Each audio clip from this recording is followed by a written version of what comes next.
Hey, hi everybody. I'm excited to share what I have to share today. Um, we were talking last time about finding in ourselves the difference between simcha and tzchok. Because if you don't know the difference, you'll say miyat tzchok means miyat simcha. And theoretically, you could have someone who puts a lot less simcha in his life and leaves the tzchok the same.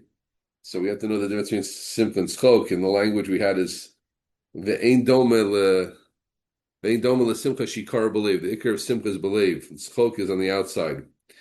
And I mentioned this, I believe, last time. Upon reflection, it really needs to be emphasized how important this voda is in our time specifically.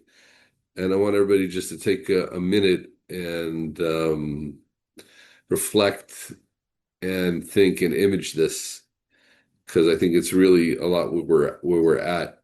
And we're for sure not coming to deal with the whole problem and answer it. But we today, like so much, emphasize in living with the idea of a good time and giving others a good time, even if it's kosher fun. But I wasn't planning on saying this, but that fun, there's no word in Hebrew for fun. Kef is the word that's used in modern Hebrew, which is really an Arabic word. I think that says something. There's no word for fun in Hebrew. Think about that. And and the idea of having a good time is very, very present by us. And we could perhaps, I think, and sometimes we often do, and we've sold the idea of simcha over to chitzonistic of fun. Simcha is what happens in an amusement park. Simcha is what happens at a ball game. Simcha what happened at a concert. Well, here, I'm pretty sure the Maral is telling us that no, the Ikar of Simcha is believe. That means not an amusement park. Well, kosher, right? It's not on the amusement park, and it's not in the concert, and it's not on the recording. It's in our hearts, and all that other stuff is kind of tzchok-y. I'm not saying it's bad, and that's the difficulty. The things which are so pervasive and so much where we're at. No one should think I'm necessarily. I don't mean to put it down. I like to identify things. I like to know where we're at, and it's like we're so at and in a certain place. A lot of times we don't even recognize where we are. I'll give you an example. Like everybody knows, the biggest of air in the world, and it's not a good thing. And I'm certainly, but the worst thing in the world in like America is to say anything that's like slightly has the slightest taint of racism. Of course, unless it's anti-Semitic, then it's a mitzvah gadol. But right, if you have anything, you can put down people and you can cancel them and you can do all types of stuff. And I'm not even talking from the Jewish perspective. I'm just talking about right that. But like racism, so it's a certain mindset today that racism became like the Avera, and we all live with that, right? And today, where's the extent of this? Someone will look back at Abraham Lincoln and find that he said something negative about the blacks in 1854 and say that Lincoln was a racist because according to our standards today, Lincoln was a racist. But you don't realize this guy gave his life for the blacks. He wasn't a racist. He definitely wasn't a racist. I'm not saying I'm not in Lincoln's head. I don't know all this cheshbonos this way and that way, but man wasn't a racist. But you could say he's a racist. It means from our perspective. So that's why it's always important to judge a person in its context, just in terms of understanding historical figures, the way what they did, and Ben Kodesh Chol. You imagine like someone having 18 wives, like David Melech had, I think 18 or more. We can't imagine such a person. Tell us a person like that would be like a mafioso or something very outlandish, someone disgusting, someone with problems. But Gedol Yisrael, David, then in David was born. He had many wives, so it was a whole different uptake, even as being Torah Dikayidin, but there's a whole different ways of seeing things and approaching things. So that's what I'm trying to do here. I just want to paint a picture for the idea of simcha believe, and because we hear these terms, but for myself and for everybody listening, I want to paint a picture a little bit of this point that there's simcha believe that's really like an inner sense, and then there's like excitement and fun and schok and outward stuff, and they're two separate things. And we so much live in that. I'll give you an example. Someone being in Kiruv or teaching or being a parent furthers the problem because even though our long-term goal is that our students and our children reach true happiness and eventually we'll have families and etc. But we want to give them a lot of fun and a lot of chitzonistic happiness. I mean, this is crazy true in the Kira world where if you look at the programs that go on, they're all like wildly fun. I see the statuses of friends and associates and things like that they're doing these crazy things in Bermuda with all this stuff and whoa, right? So, but it's not necessarily simcha. It's we're giving fun. I'm not. No one should think I'm putting anything down now. I'm painting a picture. But now that's the life we live in. So I'm a makarev. So I'm bringing a lot of people to fun and to tzchok and to jokes and to comedians and to surprises and to singers. And I'm giving my kids a good vacation for sure, right? And then more and more the idea of like tzchok, fun, chitzonistic joy, chitzonistic excitement, ball games, barbecues, that becomes so dominant in our head. And then add to that the incredible amount of gashmias that's in the world today, right? Going to a restaurant is a place where a person finds contentment. You don't go to steakhouse to find contentment. If I'm like content, here's where I'm content.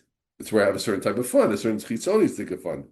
And again, I'm not saying any of those things. Some of these things I do, some of them I don't do, and I get it. And by the way, in my younger years, I love to play video games and I love to play sports. And I don't touch video games at all. And I don't want to waste time, but I was always good at them, and I always got them. And when I play with my kids, and it's a certain, that's just like fun, fun, fun, fun, fun. So, so like the world. Ah, there you go. I just want to read this for those that. Wow. So one of our great chaverim here, Byron Krongol, Shlitas in Kiev, says that I lost it once. I'm about to pull that up. He's flying to a destination wedding. I think I know what that is. And off the coast of Cancun, that's they say, right? Mexico. Uh, right. So there you go. Right. Here he is, a big Ben Torah, spends his time well, and he's flying to Cancun to a destination wedding. Like, imagine going to Europe and telling the Chofetz Chaim you're going to like a destination wedding. Just how you say. By the way, you think it was just like Ravine Soloveitchik? Someone told me that's Ravine Soloveitchik what bracha to make on pizza. He said he didn't know what it was. Ravine Soloveitchik, I think he was college educated or Soloveitchik's brother. He wasn't, you know, he wasn't like from the conservative Gedolim. Eventually was Rishima YU, etc. He didn't know what pizza was. They didn't know what pizza. He did not know what a pizza was. He didn't describe it to him. They could, they say the Samarov one time. Someone told me they took the Samarov. I don't believe it, but I'm just telling you some stories. They took the Samarov to a tennis match, and he says, "Verstehen this? I don't get it." The mensch runs after the ball, runs, and he gets it. Then he hits it away. Like, what are you doing? You're running after the ball. Why are you hitting it? Then the other joke they say is they asked him, this might be true. They asked him Kanievsky about playing soccer. So he said he didn't know what it was. What's the idea? Well, there's a ball and he put it into the net. He says, why not just put it in before Shabbos? Just put the ball in before Shabbos. We have to put the ball in Shabbos. But that's cute. But then, and again, you're talking to someone who deeply understands and appreciates sports. I could just look at a game and look at a title and get excited. My heart starts pumping. I know what's going on there. I get it. Whoa, the excitement. But then you talk to someone who's a real. It's even good sometimes to speak to someone who just doesn't get it. Don't speak to a big Talmud Chacham. Don't imagine I'm going to Gadol Bistro. I'm speaking to Revolba, trying to convince him to go to the Super Bowl with me. Go to someone who doesn't like sports. Like, explain to him. Like, the whole world is going crazy. Billions and billions of people going crazy about what? Like, but what's the difference? I mean, either way, try to explain to them. They want to know, but it's like, and there's all these offense and defense and millions of dollars and strategies and coaches and offensive coordinators and for what? For what are they coordinating? I mean, it makes the world a better place. Like, and then afterwards, they're nice people and they have good manners and they speak nicely. No, a lot of these guys, their lives are like a cesspool and they speak they speak terribly with a lot of cursing. So why? Someone's saying, so why is everybody watching them? Like, What's the idea? It's hard to explain it, right? To me, it speaks to somewhere inside of me, so I get it. But try it to someone who doesn't get it, they don't get it. Like what, explain this sport which you don't get to someone. What's the excitement of that? That's what someone's spending so much time on. Really, just to play ping pong? Come on, that's people dedicating themselves to ping pong. You don't make any money, you don't. But here's the point I'm trying to get to, and you hear where I'm going with this. This idea of miyat tzchok. So what I'm trying to show is it's not just I'm trying to market the sugi. It's not just the person gets up and does slapstick humor. The tzchok is a lack of seriousness of life that's very, very pervasive. I think I quoted here once, but I like to say a friend of mine told me he was in heard Rav Steinsaltz speak in YU, and he said that America is all about sun, fun, and bubble gum. That's it's just really a fun place, and you have Dreamland and American Dream and just fantasy. Now, let's not even get into AI. What AI is doing to us, and then we come to the Melech Miskain, who's the Seichel. Sometimes you refer to the Yitzhar like that is someone saying, no, no, no, no, that's not like life is about getting to Olam Haba. Life is serious. Simcha's in your heart. That's not Simcha. Getting up and jumping at a rave is not Simcha. Simcha is in your heart. What are you talking about? I want to tell you something. I remembered an interview, which is incredible, which I think shows the point a little bit. Two megastars. I don't want to say their names. At least megastars when I was younger. It's not the covet of this group to mention them, but they were friends, and they were young megastars, two of them, and one of them was getting married. And she called her megastar friend and said, "I'm getting married." He's like, "Why are you getting married? Like, what's that about?" So listen to what she said. She said, "It's my one chance to be normal." I was so blown away by this when I thought about it. It's my chance to be normal. I mean, everybody in the world wants their chance to be not normal like him and her. But she's looking to chance to be like you. This says it. What's she looking for? She's looking for real contentment. She knows at the end of the day, everything that she's experiencing is just a lot of excitement, a lot of tzchok, a lot of non-meaning. But she's stuck in it. That's her life. And here, to marry a normal, outside of show business person is her chance to be normal. But you and I all have that chance, but we don't appreciate it. We want to be them somewhere. We don't necessarily want to be them, but we want to be famous, or we want to have money. We want to. So I thought it was very, very interesting. I want to say a new suggestion. This is just a suggestion. What's the pshat in Yitzchok? Until now, the two pshatim we had is like either it's utilitarian. If you're spending a lot of time in jokes, you're not spending time in learning. It's like a functional, like we were explaining that the Kinyanei HaTorah are functional things. I'm busy laughing. You spend too much time in that, I'm not going to learn. That's a waste of time. Or deeper, that the tzchok lifestyle isn't a Torah lifestyle now. Look, that's the way we've been speaking the last 15 minutes and last time, right? It's hepech hamachshava, like the Maharal said. Hepech hamachshava. Tzchok is the opposite of machshava. It's the opposite of koved rosh, opposite of seriousness, opposite of sitting in a sugya. But I was thinking like this. Another one of the Kinyanei HaTorah is simcha. Now that obviously means true simcha. So maybe the point is like this: tzchok. This is a little bit of a kunst, a little bit of a calculation, but simcha is the real deal. Tzchok is the contender, is the counterfeit. But the more I relate to the olam of tzchok, so I don't get to true simcha, and as much as I'm missing simcha, I'm missing it. So it could be like this Kinyan Torah is kind of like a getter for that Kinyan Torah. The real Kinyan Torah is simcha. But if you're not being mamayit b'tzchok, then that's going to contend in your mind for the real joy. And you'll think the real joy is in all this chitzonistic stuff and not realize that the ikar is simcha b'leiv. That was my pshat. A little bit of a chiddush, because usually you think each kinyan is a kinyan on its own. But even Rabbosai, friends, even if you don't agree with that pshat, I think the idea is true that there's and I get it. I mean, it's a contender. And if someone is always looking for simcha and knows I want to be a happy person, but that doesn't mean in my head going to amusement park. I want to be a happy person. That doesn't mean going to a ball game. I want to be a happy person. It doesn't mean having a lot of fans. I want to be a happy person. I want more and more inner contentment. I want more and more satisfaction of doing the right thing. I want more and more satisfaction being involved in Torah Hashem. I want more and more true happiness in my relationships, right?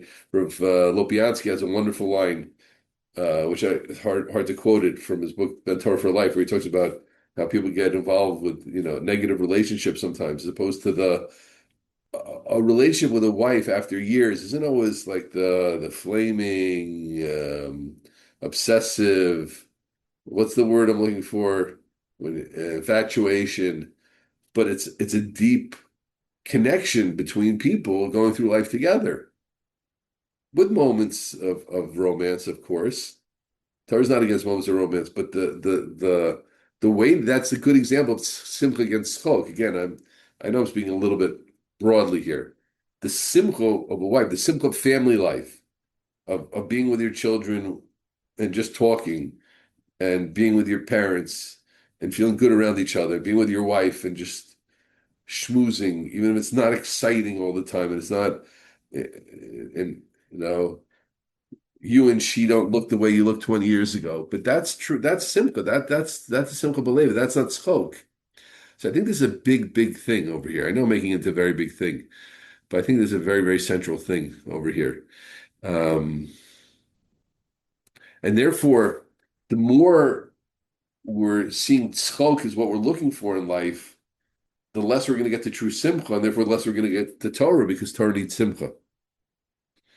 It's a battle. Either way, friends, we got to get to more and more true simcha and further for false simcha. So the Kabbalah I gave last week was that everybody has to spend some time over the week thinking about these two things and finding them themselves a little bit, introducing. And that's really, again, what Avad's about, right? I'm not saying ideas here which no one's ever heard, the idea of something more chitzonius and more panemius. People know about it.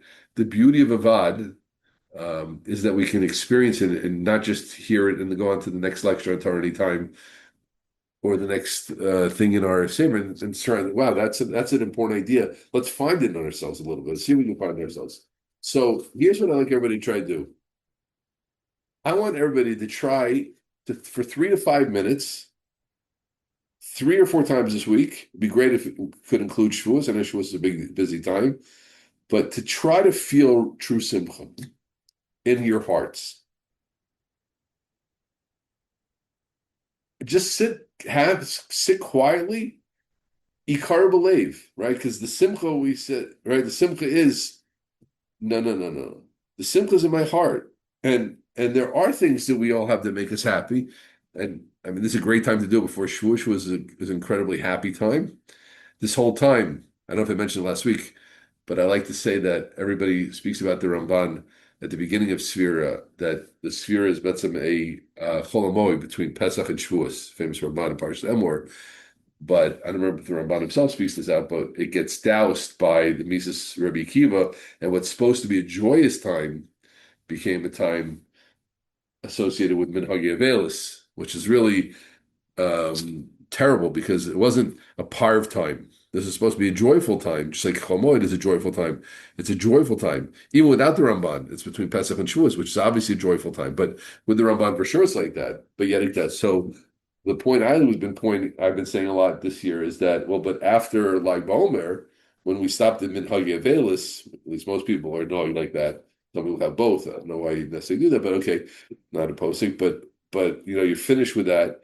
And now it's time just to have joy. Now it's the Chol Hamoed, right? So we're in the Chol Hamoed time now. That's since Lag BaOmer, but for sure since Rosh Chodesh, we're on Rosh Chodesh itself now. For sure, it's a very, very joyful time. It's a happy time. But again, it's not a time that we necessarily are jumping. Now again, and I like davening. The Thank You Hashem Minyanim and the Karlbach Minyanim also get into this whole lecture, this whole thing, which I don't want to get into that as something, right? But give you, I'll say it like this: like I personally like davening in a more singy minyan, right? But here's the point, friends: it shouldn't be that my joy in davening is dependent on that. I have to be able to enjoy Hallel without singing, because these words and the feeling of Rosh Chodesh and the feeling of Yom Tov and the feeling of whatever it's supposed to feeling is happy on its own. We eat, drink wine, and we eat meat, and we do things to enhance our simcha. But it shouldn't be that our simcha is dependent on those things. If the wine store was closed, that's it. And what's Yom Tov is gone for you? No chance. No chance. My wife couldn't have. We have to have veggie burgers, God forbid, for Yom Tov. And believe me, nobody would not want to have veggie burgers more than me. That to me is just like, whoa, what a dowser. But that's it. Shavuos is not a happy day now because we're having veggie burgers instead of prime rib. I'm done. No, no, no, no, no. Simchas believe that's there, all there to help, encourage, and bring out. But the Torah, we're getting the Torah existence. Ashreinu matov chalkeinu. I'm a yid. I have a neshama. I've learned things this year. I've grown in Torah. I've said shiurim. I've heard shiurim. I have a good chavrusa. There's so much to be happy about in Shavuos. My kids are doing okay. Some of them, all of them.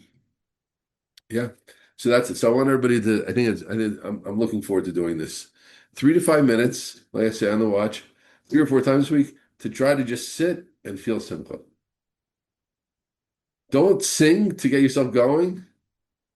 Don't drink a little bit to loosen up. See, can you generate that simcha belief? And the more, and just to relate directly to me at Simcha, me at Tzchok, I think the more that we'll be in touch with the drive in us a lot of times for the tzchok, and I feel it also, is because we're not in touch with real simcha. But I think if we could feel real simcha, then we would have less of a drive towards tzchok. Can you imagine the Chazon Ish needing to see like a slapstick thing? I mean, he was so molly simcha. Give him a Gemara, give him life existence. I need a joke to make me happy. I'm happy. Okay, so I think we covered a lot today. It was a packed. We only spoke for 20 minutes, 22 minutes right now or so, but I think it's a lot. It's a lot to think about. Just to take through the whole thing. I focus on this topic because as a misbone, I realize how present it is. That's the name of Edin Steinsaltz. Today, life is America is sun, fun, and bubblegum. It's so present in us having a good time, and everybody's looking more and more to have better times. And it's confusing also because we're trying to bring in our chinuch and our kiruv and our family endeavors more and more chitzonistic simcha to people. Our long-term goal for us and them is maybe to get them to the pnimistic simcha, but we're so involved in the chitzonius, it's easy to forget where we really want to be. And therefore we really have to combat that by being people of pnimistic simcha. And I think when we get to Pnimistic Simcha, try it and see it, then the Tzchok will be on its own. Okay? That was my idea. I'm excited to try it 3 or 4 times, more the better. Sit quietly, like I always say, you have to spend some quiet time and try to tap into, see the reserves of joy we have in ourselves, right? Trying to feel, I want to feel Simcha without Chitzonius. I want to feel Simcha in my heart. Okay? L'tzlacha Rabba.